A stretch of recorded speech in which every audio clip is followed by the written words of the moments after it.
Thank you again for everyone gathering today. Today we gathered not only as a witness to history, but as a participants in a story of resilience, resistance, and remembrance. A story that spans generations, continents, and cultures. We stand on the shoulders of those who came before us, those who endured unimaginable hardships, yet never wavered their pursuit of justice.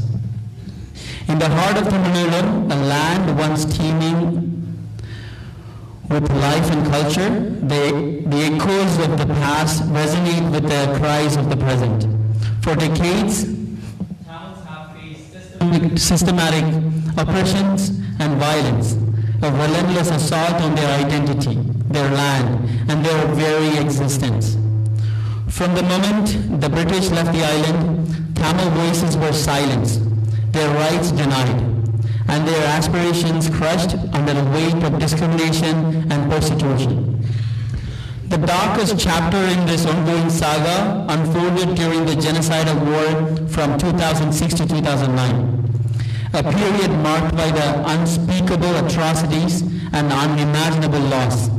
But let us not be misled into believing that the horrors ended with the cessation of hostilities. No, the scars of war run really deep, and the wounds of the past continues to bleed into the present. Structural genocide with its insidious tactics of the land grabs, forced disappearances, and cultural erasure persist to this day. A grim reminder that the fight for justice is far from over. Yet in the face of adversity, the Tamil spirit remained unbroken, fueled by the fierce determination to reclaim what was stolen and to build future rooted in the dignity and equality. So as we gather here today, let us honor the resilience of Tamil people, let us stand in solidarity with those who continue to suffer, and let us reaffirm our commitment to the pursuit of justice. Together, we can turn the page on a new chapter, one defined not by the horrors of the past, but by the hope of the brighter future. Thank you for joining us today on this journey. And my name is Karthik Nandakumar. I'm actually representing the coalition that is working with TGTE to bring about this petition. And we will start this event with, I invite everybody to join me in a moment of silence, a profound reflection, a moment to honor the memory of those who perished, the courage of those who survived, and the resilience of those who continue to resist. In the silence, let us draw strength from the collective spirit of the Tamil people. Let us renew our commitment to justice, and let us envision a future where the echoes of the past are replaced by the promise of a better tomorrow. Thank you.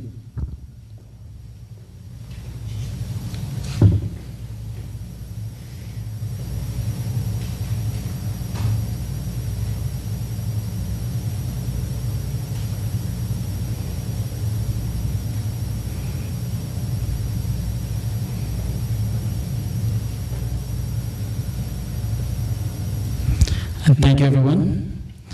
You may sit down. Now, as we transition to the next chapter of our event, I'm honored to introduce our esteemed guest, Honorable Viswanathan Ruthukumaran, the Prime Minister of Transnational Government of Tamil, Honorable Chen, the Member of Canadian Parliament, and the coalition members. Each of these remarkable individuals bring with them a story of courage and compassion and commitment to justice. Right now, we will pass on the mic to our Honorable Prime Minister Viswanathan Ruthukumaran to give his opening statement. Mr. Moderator, Honorable Shaun Chen, you hear me, yeah? You can hear me? Yes, go ahead. Yeah. Brothers and sisters, holding the sacred memories of our Mahaveeras, our heroes who sacrificed their lives for the realization of the Tamils' inherent right to self-determination, and justice yet to be obtained, I share my thoughts on this important event. We have gathered here today to launch the e-petition calling the House of Commons of Canada to refer Sri Lanka to the International Court of Justice. I congratulate Honorable Chen for spearheading this initiative.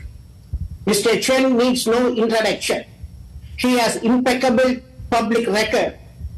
I note we Tamils have friends like Mr. Honorable Chen in our struggle for justice and for freedom. In 2022, when the Canadian House of Commons passed a resolution, unanimously passed a resolution designating May 18 as a Tamil Genocide Remembrance Day. On that occasion, the Canadian Prime Minister, Mr. Trudeau, he said that the crime of genocide was committed against the Tamil people. In 2021, the Ontario legislature passed a unanimous resolution called establishing Tamil Genocide Education Week. In that resolution, stating inter alia, quote, it is important for many reasons to acknowledge publicly that the killing and all aspects of genocide constitutes a heinous act, end of quote. It's been 15 years since this heinous crime was committed. Thus far, not a single foot soldier, not a single army commander, not a single civil political leader has been brought to justice. And we cannot expect justice domestically. To start with, the crime of genocide is not even in the law books of Sri Lanka. In 2015, the then Human Rights Commissioner Al-Hussein urged Sri Lanka to include genocide as a crime in the law books. But that call fell on a deaf ear. Even arguing though the crime of genocide is included in the Sri Lankan Penal Code, we Tamils will never get justice. As former Human Rights High Commissioner Michelle Bachelet stated in her 2021 report, that impunity is entrenched in the Sri Lankan system. Not only that, the Sri Lankan system, all the state institutions are permeated with racism. That we Tamils will never get justice. The singular political culture will never allow to justice for Tamils. So what we need, we have to get justice only through international mechanism. And the crimes committed by genocide was committed not just by one individual, not just by one foot soldier, or not just by one army commander, or not just by one Kotabaya. The crime itself was committed by the Sri Lankan state itself. Al-Hussein in his 2015 reports will state the crime was a systemic crime. So the state itself should be held accountable. And the only place, the only venue where we can hold state accountable is the International Court of Justice. And relatively, it is easy for a state to bring action before the ICJ than before the International Criminal Court or before the Human Rights Council. Because if you go to the international, if you want to take the matter to the International Criminal Court, but first I may say we cannot bring action against the Sri Lankan state itself in the ICC. We can only bring action for individuals. But for that, Sri Lanka is not a party to the Rome Statute. Only if Security Council refer the matter to the ICC, it can be, ICC prosecutor will have jurisdiction. And people will say, well, it will be vetoed by some country. So we leave that aside. So ICJ is a veto proof. ICJ is majority proof. So any country which is a party to the Genocide Convention can bring action against Sri Lanka in the International Court of Justice. And in fact, if we take Canada, Canada has brought two actions before the ICJ. In June 2023, along with Netherlands, Canada brought action against Syria. In November 2023, Canada joined other, I think maybe around 35 states as a friend of the court and filed papers in support of Rohingya people before the ICJ. So these actions show the Canada's commitment for international justice. Today, we England Tamils, we consider Canada as our second home. So therefore we believe Canada is the ideal country that can bring the legal action against Sri Lanka before the ICJ. But I also want to take this opportunity to address some of the concerns in the community regarding this petition. So the first concern that was brought to my attention, that in this e-petition, that the Tamils are referred as people, not as nation. Nation is a political terminology, whereas people is a legal terminology. If you look at any legal document, starting from UN Charter, the UN Charter talks about to develop friendly relations among nations based on respect of principle of equal rights and self-determination of people. The UN Charter is not talking about self-determination of nation, it's talking about self-determination of people.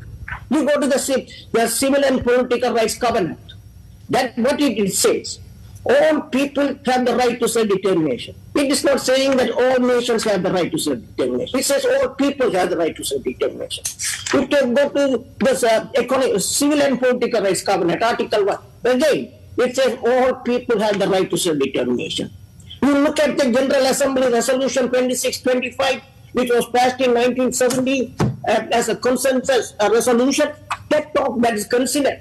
The General Assembly Resolution 2625, which is considered as a customary international law on self-determination, that talks about all people have the right to self-determination. They can freely decide their political future. So there is no, the term nation is a political term, whereas the name people is a legal term. But very importantly, if you look at the ISGA, the LTT in the ISGA repeatedly and consistently used the word people. We didn't use the word nation. You look at the first paragraph of the preamble of the ISGA. It says, consistent with the principles of rule of law, human rights, equality of all persons, and the right to self-determination of people. Then you go, I can read along the preamble. Repeatedly and consistently, like it used the word people, not nation. The reason is because this is a legal document. And whenever we use the word people, we always put a capital P. Then distinguish between as a regular group of people, we use the word with a capital P. And that has been used in this document. So this document in any way diminish the Tamil nation, who we will never allow it. We will never allow anybody to diminish the Tamil nation who, by referring it as a minority or community. We are politically, we are a nation. Legally, we are a people. There's no distinction. Okay, so that's the first concern. The second concern, I was told that this one has limited the Tamil genocide only 2006 to 2007. But if you look at the petition, it did not say that the genocide happened only in 2006 to 2009. It did not say. It says we need justice for the genocide happened from 2006 to 2009. But if you actually know, the genocide happened to Tamils, physical genocide. Physical genocide started in 1956, June 5th. 1956, June 5th, the Kalloya massacre, the first Tamil genocide is Kalloya massacre. 146 people, I think, men and women and children were slaughtered by the Sinhalese settlers in 1956. So our genocide started from 1956. But it will be very difficult now if we go and ask a state to bring legal action against Sri Lanka starting from 1956. It's very difficult. Because that's also, if you look at the international practice, take for example the South African case against Israel. Okay, South Africa has been a supporter, ardent supporter of the Palestinian from day one. Okay, so South Africa's legal action is starting only from November 2023. South Africa did not argue that the Palestinian people have been subject to genocide since Nakba in 1948. They did not argue that. Recording in progress. They said that they brought the legal action saying starting from November 2023. Look at the ICC warrant recently. the warrant issued against Netanyahu. Okay, the Palestinian Authority became party to the Rome Statute in 2015. When they filed the complaint, they asked the prosecutor to investigate and prosecute the Israeli authorities for crimes committed since 2022 since 2002 because ICC came into existence in 2002. So they asked the prosecutor to bring legal action against the Israeli starting from 2002, whatever happens in West Bank and Gaza. But what did the prosecutor did? When he issued the warrant last week or a couple of weeks ago, he only limited what happened since November 2023. He did not go starting from 2002. Why? Why? Because these are the period that got the international attention. So in our case, whatever the genocide happened between 2006 and 2009, that got the international attention. Relatively, it is easy to bring a legal action on that basis. But once we are there, then we can bring everything. We can bring starting from 1956. We can bring under the argument of establishing the mens rea, establishing the specific intent. To prove specific intent, we can bring all these things in our pleadings. So it does not exclude or preclude whatever happened before 2006 or whatever happening after 2009. So, but we put the petition is in this format. So there's nothing. It's not that we are saying that genocide happened against Chinese only from 2006 or 2009. That's not the impression I get from this petition. The third thing it's been said that the UN figures and the UN reports are conservative, and we should have included Reverend late Father Joseph's account. In fact, initially, we thought, we TGTE thought, along with other organizations, we ourselves launched this e-petition campaign. So we prepared a lengthy document, a 4-page document, with a detailed preamble. In that, we thought, we put it, mindful of the report by the late Reverend Dr. Rayappu Joseph, Bishop of Mannar, Section 2.3, which states, based on information from the Kachari of Mullativa and premature of the population in Vani in early 2008, and the number of people who came to government control areas after that, 146,679 people simply unaccounted for. But in this petition, that Mr. late Rajaput's submission to the LLRC was not included. Maybe we could have included, we can include, even though it's not too late. But the reason why the priority of preference was given to the UN document, because we all know the UN documents enjoy more credibility than documents generated by us. That's a fact, and we have to accept it.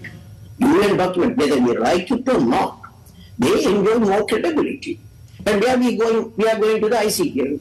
What is ICJ? ICJ is a part of UN. That will UN Charter, I think Article 92 or 72 established the ICJ. We are going to a UN organ. So when we go to the UN organ, it's better we go with the UN generated documents. That's the only reason I think that the UN documents were cited here. But I would like to emphasize, to my knowledge, maybe people who are knowledgeable about Canadian parliamentary procedure or domestic politics can talk more about it. This is not the final document. This is not the document that's going to be the complaint before the ICJ. This document will go for many changes. The Canadian lawyers, the Canadian government lawyers will make a lot of changes. Also, I am told that the next step will be a motion. This one becomes as a motion or a bill. In that case, then even Mr. Chen or even other members of parliament can talk about it, can mention about it, about late Father Joseph, the report. So there is space for it. There is space for it. But I'm told that because some are concerned, when this one becomes part of the Canadian official record, that's not good for us because it doesn't give the accurate picture. But when any member, even the sponsor of the motion or anyone, when he gives a flow speech on this petition. He can mention Father Ayapu's report also. Then it also will become part of this petition. As a legislative record, it will become part of this petition. So there is space for us to if whatever we want to add, we can do it. So rather than we just fighting for on this at this initial stage, moreover, we start to ask the people who come to help us to make changes. Sometimes it might turn them off. But since there's space, we can do it. The proof is in the pudding. Okay. So let's all work together. We take this initiative and we ensure that this initiative ends up in the ICJ docket as Canada versus Sri Lanka. Canada versus Sri Lanka. That's what we want. Thank you. Thank you, the Honorable Prime Minister Vishwanath Rudrakumaran, for the speech and the clarification in regards to the community's concerns. I'm pretty sure that everyone here, or most of you, may have some questions. We do have allocated time for question and answers, so please hold on to those questions until that time. Now, I'd like to actually have the privilege of introducing a champion of justice, a tireless advocate for the rights of the oppressed, and a true friend of the Tamil community, Honorable Shaun Chen, a member of Parliament. And Mr. Honorable Shaun Chen has been instrumental in championing the cause of justice for the Tamil people, and today he joins us to introduce a landmark initiative, the ICJ petition against Sri Lanka for the crimes of genocide. Please join me in extending a warm welcome to Honorable Shaun Chen.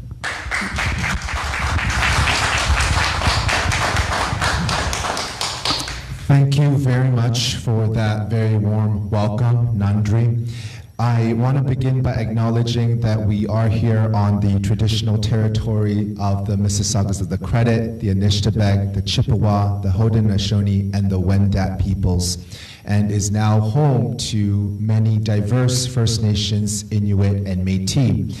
Toronto is also covered under Treaty 13, signed with the Mississaugas of the Credit, and the Williams Treaty, signed with multiple Mississaugas and Chippewa bands. I would like to thank the Honorable TGTE Prime Minister Rudrakumaran, and of course the Transnational Government of Tamil Eelam, the Coalition, and Frontline Community Services for hosting today's event. It has been a long time since Moli Vaikal, and this year, as we all know, marked 15 years since the end of the Sri Lankan armed conflict in 2009. There has been an incredible amount of hurt, pain, suffering, and intergenerational trauma. And although it's been 15 years, that trauma continues to live on. And we must seize this moment as a community, not just as a Tamil community, but as a Canadian community, to stand together with our Tamil friends, neighbors, to denounce this horrific history. And in doing so, to call on justice and accountability from Sri Lanka.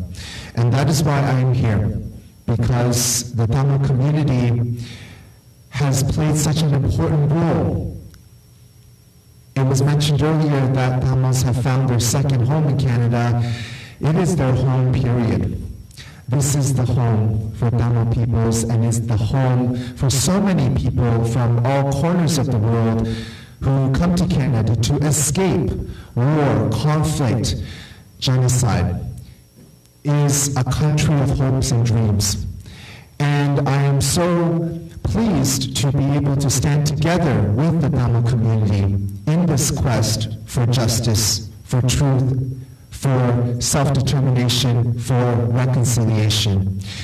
Because the values are incredibly aligned with what Canada stands for: peace, justice, truth, and accountability. It is so important that we continue to build on this story of the Tamil peoples.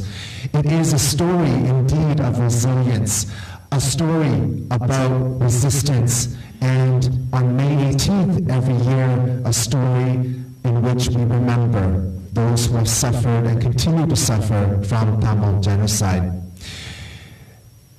The Parliament of Canada has recognized and continues to recognize the contributions of people of Tamil descent.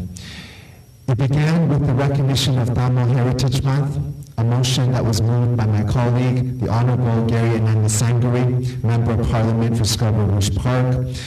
In May 15, 2019, I had the privilege of first moving the motion in the House of Commons that would eventually pass that June, calling for an international independent investigation into allegations of genocide against the Tamil people committed during the last phase of the Sri Lankan armed conflict in 2009. And of course, as was mentioned, our Prime Minister and the entire Parliament unanimously declared on May 18, 2022, Tamil Genocide Remembrance Day in Canada.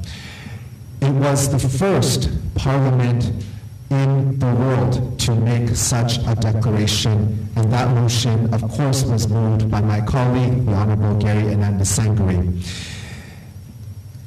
Most recently, the community is aware that on January 10th, 2023, our Minister of Foreign Affairs announced that Canada would be imposing sanctions against 4 Sri Lankan state officials responsible for gross and systematic violations of human rights between 1983 and 2009.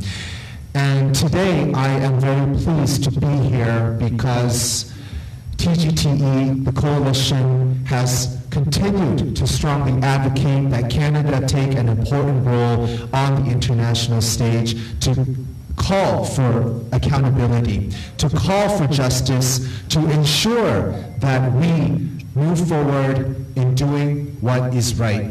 And that is how this petition, petition E4981, was born. I'm very pleased to announce that I am officially sponsoring this petition, and indeed it has been accepted and live on the official Parliament of Canada website since May 7th. This petition is calling on the House of Commons to take legal action before the International Court of Justice against Sri Lanka under the Convention on the Prevention and Punishment of the Crime of Genocide. And this is an important endeavor because Canada is home to the largest Tamil diaspora outside of Sri Lanka. It is an incredible voice, and we are all aware of this as proud Canadians, for justice, for human rights. And as you are aware, Canada has taken legal action in at least 2 other instances before the ICJ. This is an opportunity for the community, and not just the Tamil diaspora, but for all Canadians who are concerned about human rights and justice, to stand up and to make their voice heard, to say that never again means never again. The Tamil peoples have suffered so long and so much. They have escaped war and conflict. They have traveled to far places around the world, and I am so honored that we have such an incredible Tamil diaspora that continues to make an incredible difference in this country, that continues to contribute in ways to build this great nation that we all call home. And now is the time that we all stand united and send a strong message. As was mentioned, this is not a final document. This is a petition that is calling on the Canadian Parliament to take action, the details of which have yet to be determined. But it begins with the intention of having Canada take action. And that is why we are here, to initiate that first step so that there is greater awareness. Bill 104 passed in the provincial government in Ontario, and that called for Tamil Genocide Education Awareness Week. This is a process in which we are not only calling the government, but we're calling for Canadians to stand in solidarity, to be educated on this issue, so that we, together as Canadians, can call for justice, truth, and accountability for the Tamil peoples. So I will say, once again, I thank the TGTE, the coalition, for your incredible work, for standing up with the broad Tamil community together with a unified voice on this issue in recognition of Tamil genocide and in recognizing the need for accountability on the international stage at the ICJ. So with that, I will say once again, thank you for being here, and I encourage everyone to spread the word. We need to get a minimum of 500 signatures. I know that there will be far more than that. And I know that with the community and with all the concerned Canadians that are going to be a part of this petition, we can send a very strong message to Parliament that we want Canada to take action. We also want Canadians, all Canadians, to connect with their elected officials, with members of Parliament, with parliamentarians, to encourage them to support this endeavor, because this petition is indeed only the first step, and there is much more work that lies ahead, and it will only happen with the support of, the strong support of Canada's Tamil diaspora and all Canadians who ought to stand up and support this issue. So with that, I will say once again, thank you, and it is truly an honor and privilege to be here to work with the community and to stand together to do the right thing. Thank you very much.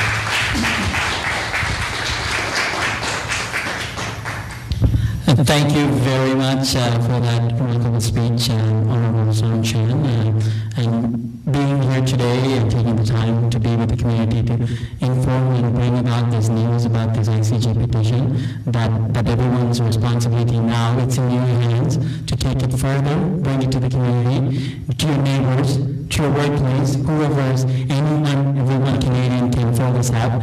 Doesn't have to stay within our community. Reach out to them, use them as a tool to educate them about our struggle and what we are going through, bring them as a part of our struggle and justice and a road to justice. So now we've been hearing from the community. There was a little bit of a struggle as to how to complete the petition to the fullest, to the whole. So we have a small video of recording of how that is supposed to be done to the end. So that will be played right now. Give me 1 second.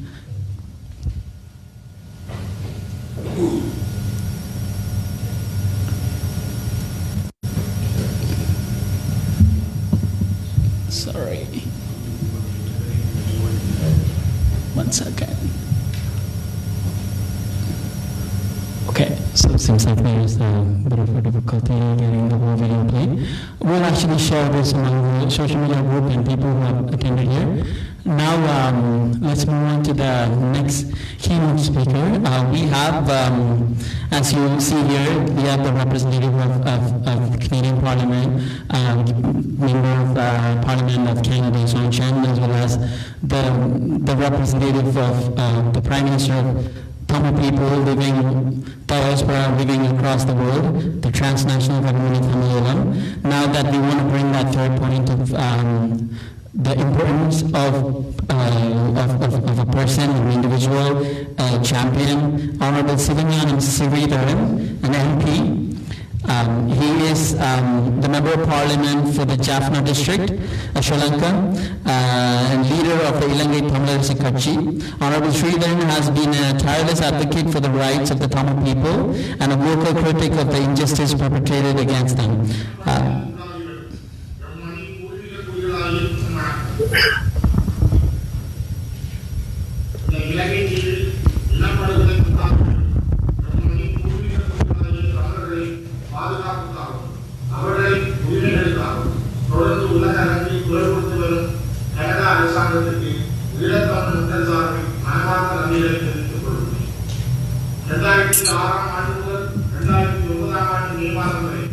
இடம்பெற்ற தமிழ் மக்கள் மீதான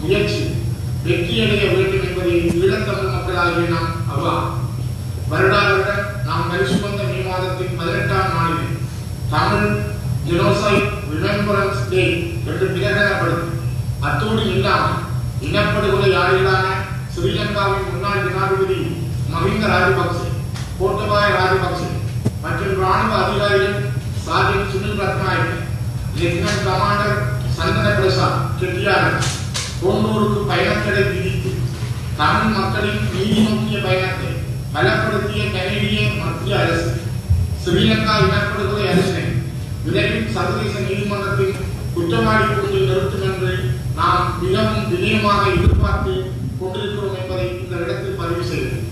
உலக மட்டத்தில் ஈழத்தமிழ் மக்களின் நீதி நோக்கிய பயணத்தில் கனேடிய அரசின் செயற்பாடுகள் என்றுமே முன்மாதிரியாகவே வந்துள்ளது.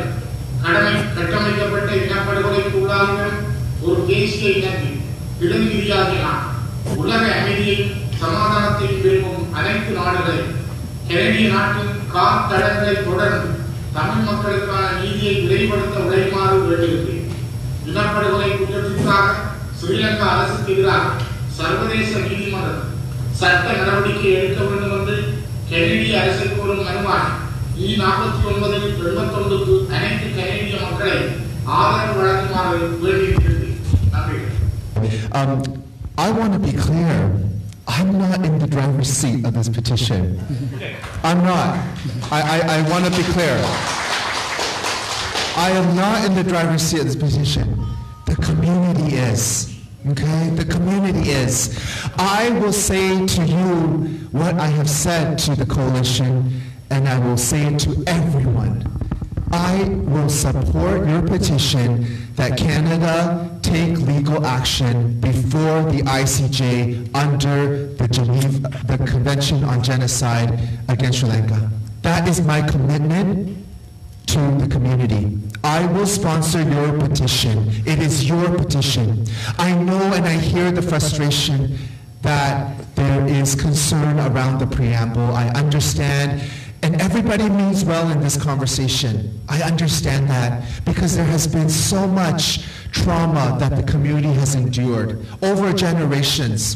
And you are seeking truth and justice. But I will say this, look for what unites the community.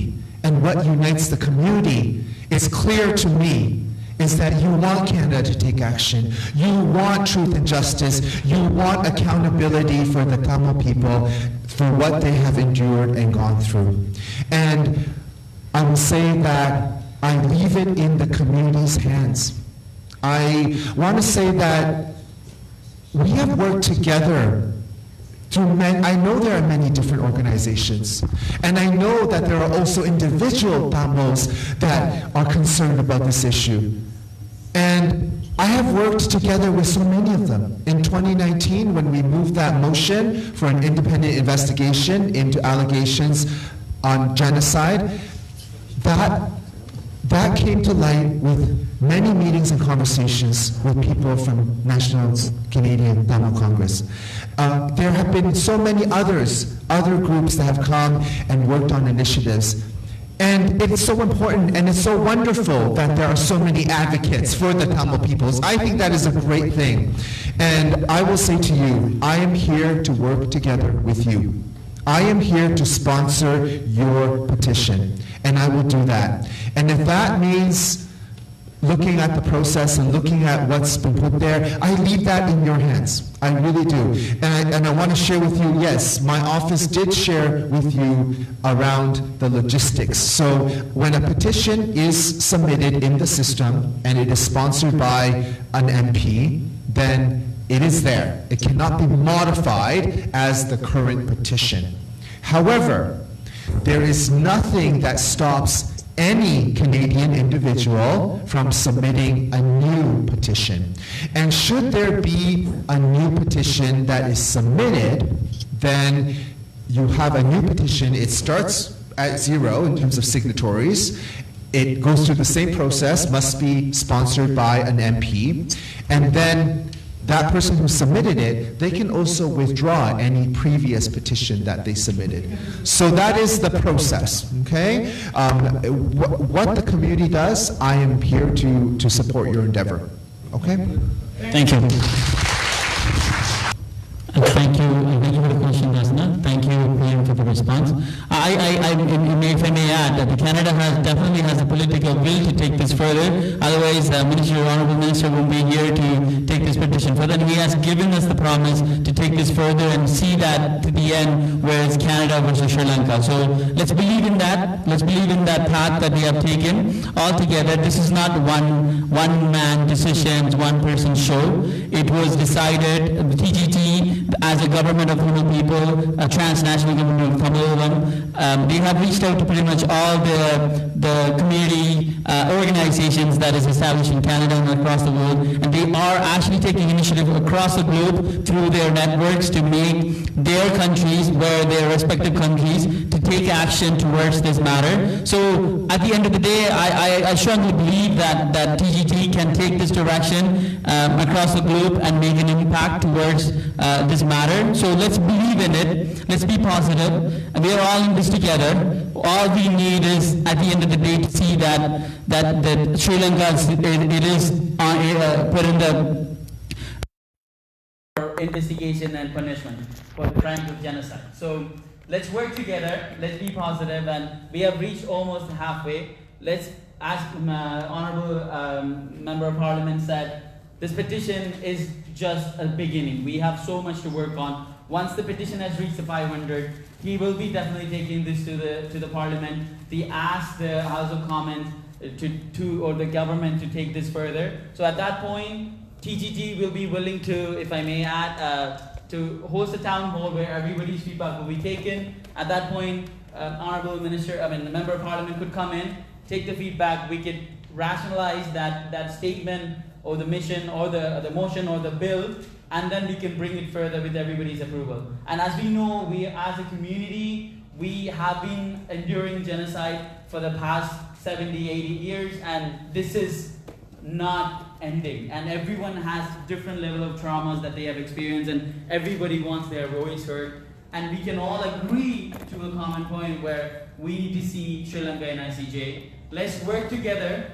We're all in this together. Let's put all our efforts together and then just get this moving forward. And thank you, Honorable Chen, for taking this further for us and bringing us together in this arena. And it's hard to find press conference where you have people talking. It's just, there's always the reading and then they just go home. But today we had such an engaging session.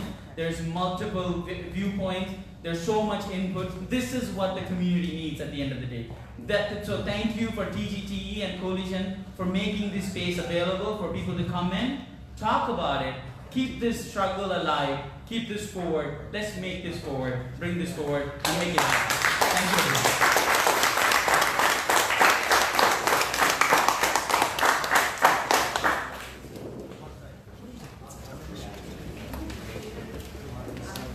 Thank you, Shaun, for the time.